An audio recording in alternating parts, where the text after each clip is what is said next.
Well, good afternoon. It is such a pleasure to see all of you and have the opportunity to congratulate you on the work you have done this year in your study of the Constitution and in getting here to the national finals. And we are very much looking forward to having a conversation with you about the Constitution and the various issues it raises. I am Robert Allison. I teach history at Suffolk University, which is in Boston.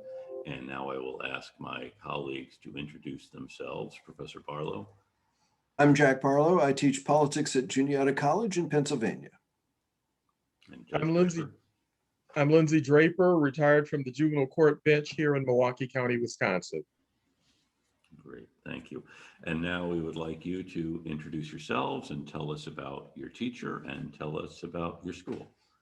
Good afternoon, judges. We are Unit 2. Our unit focuses on how the framers created the Constitution. My name is Allie, and in the fall, I'll be studying mechanical engineering at the University of New Haven. Hello, my name is Tyler, and I will be studying computer science at Cornell University.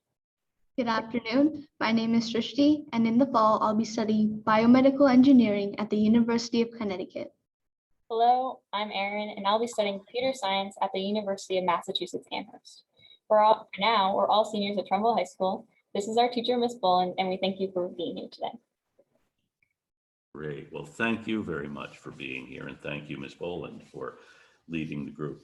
So our question this afternoon, our topic is, how did the framers create the Constitution? And our question is, one founder claimed that representatives should, quote, refine and enlarge the public views by passing them through the medium of a chosen body of citizens whose wisdom may best discern the true interest of their country.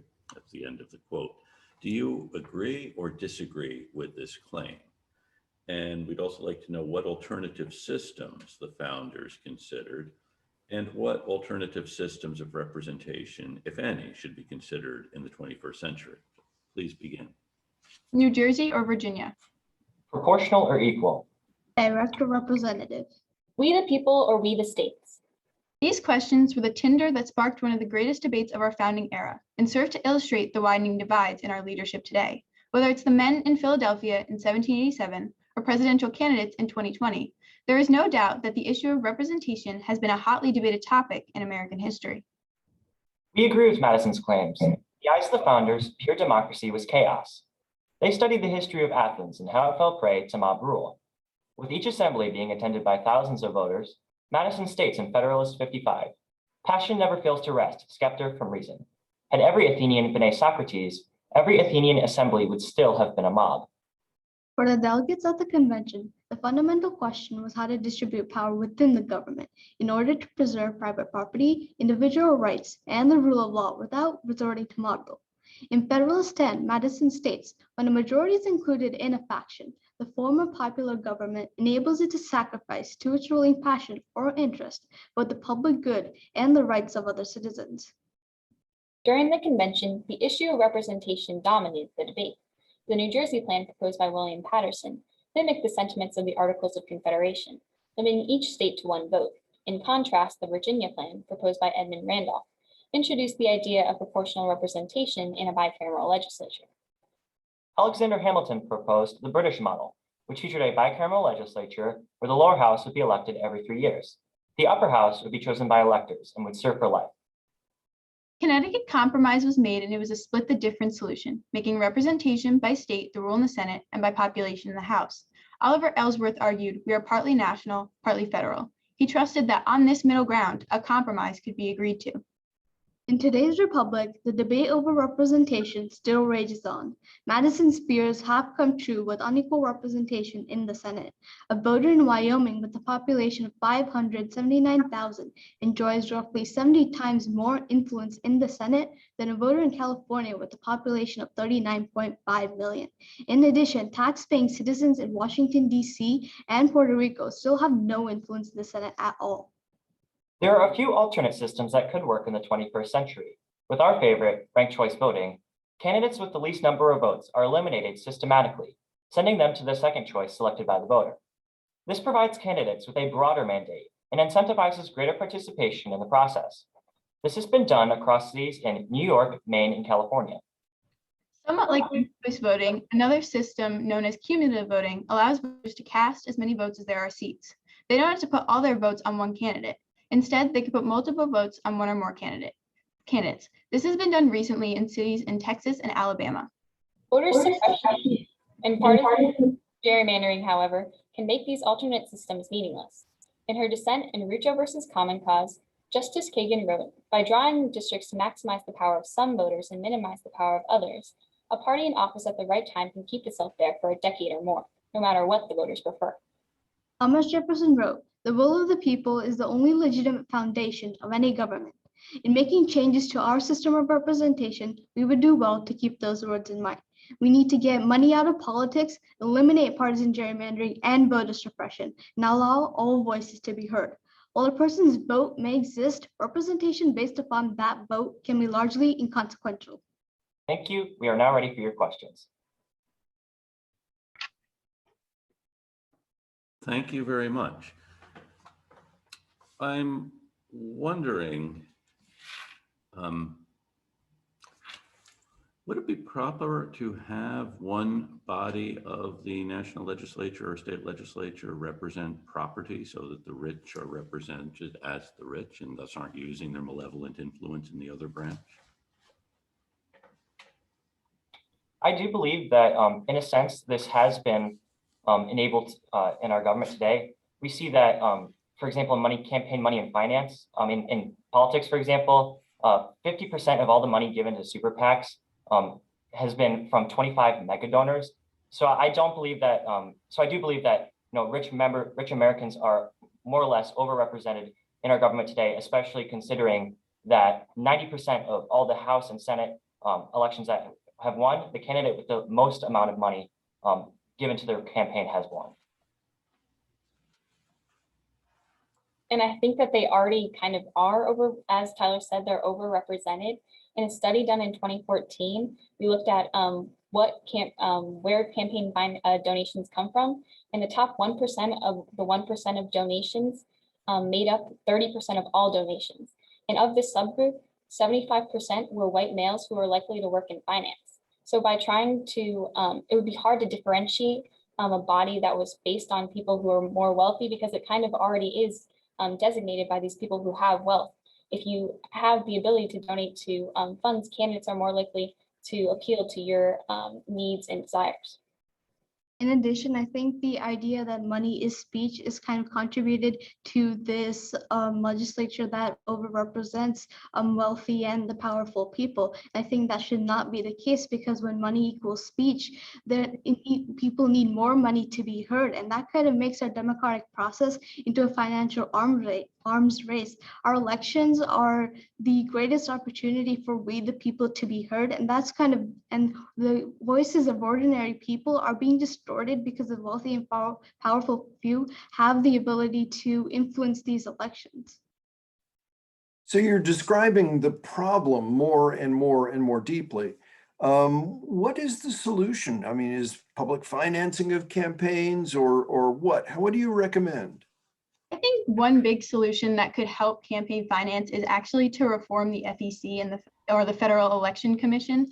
The former commissioner, Ann Reel, said that it's not dysfunctional, it's worse than dysfunctional. And under the Trump administration, there is a body of 8 people that kind of work to make legislation under them and kind of enforce the rules. And under the Trump administration, there were only 3 people that were actually there, and there were 5 vacant spots, and you need at least 4 people to actually enforce legislation and pass it. So, and that when that time was, there wasn't any enforcing of the FEC and the rules that they have. So I think when we start reforming the FEC first, that can be a solution to campaign finance.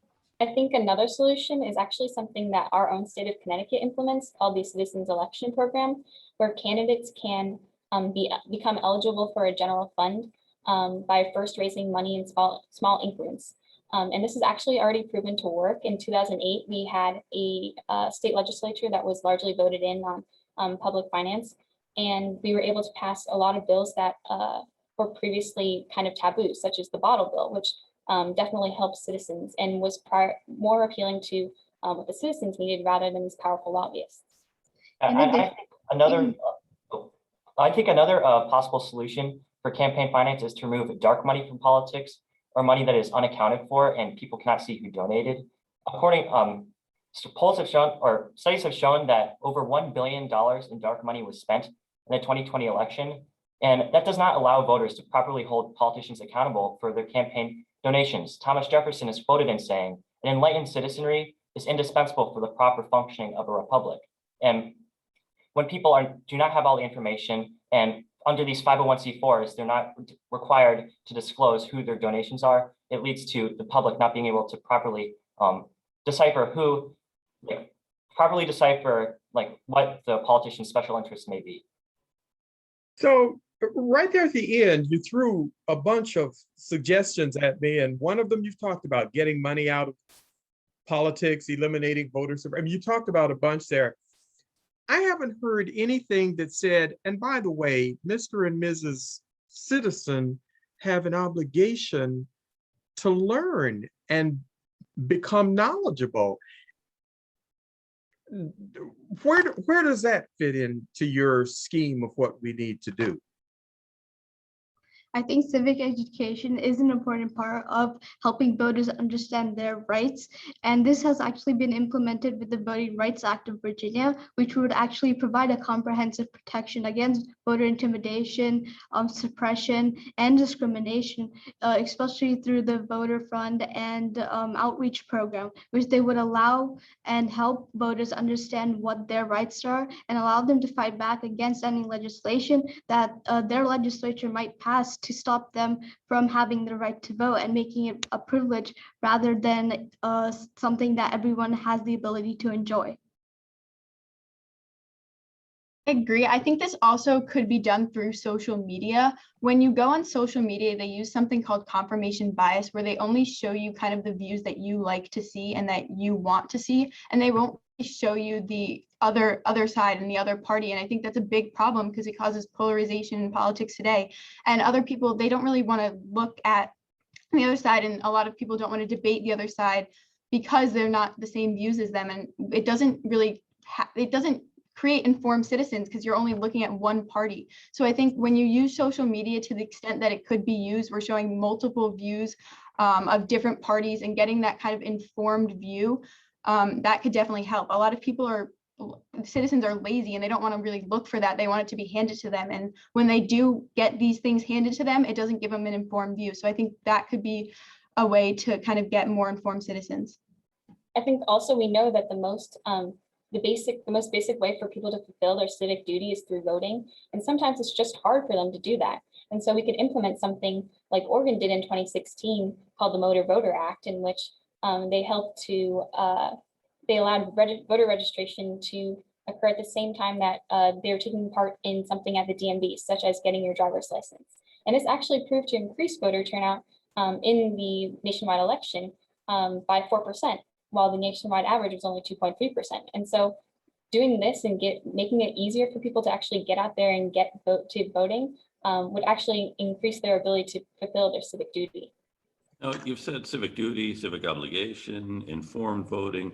Is it a good thing to encourage more people to vote if they don't understand what they're voting for? I mean, or should we require people actually to know something before they vote?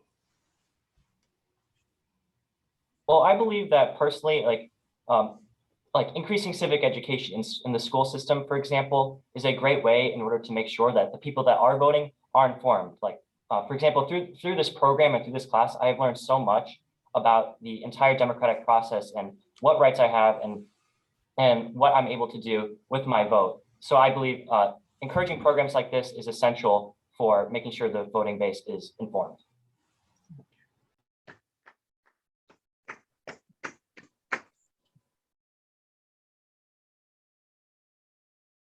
Well, thank you. Congratulations. That was very, very interesting, a very interesting discussion. And of course, your introductory statement was very good. I liked the way you raised the different questions that the framers were grappling with, we the people versus we the states, representation, et cetera.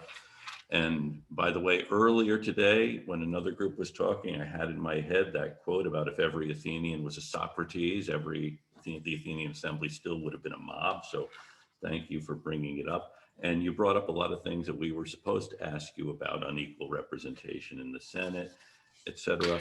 And I was impressed.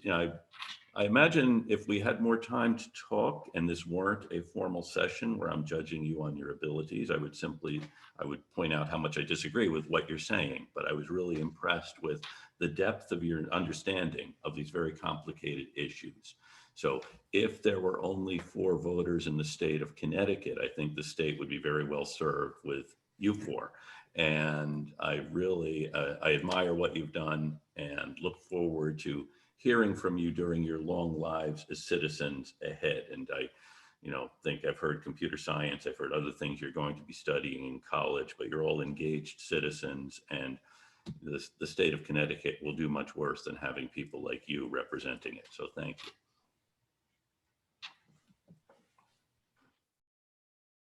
Sorry, I forgot I was next. Yeah, I like the opening statement.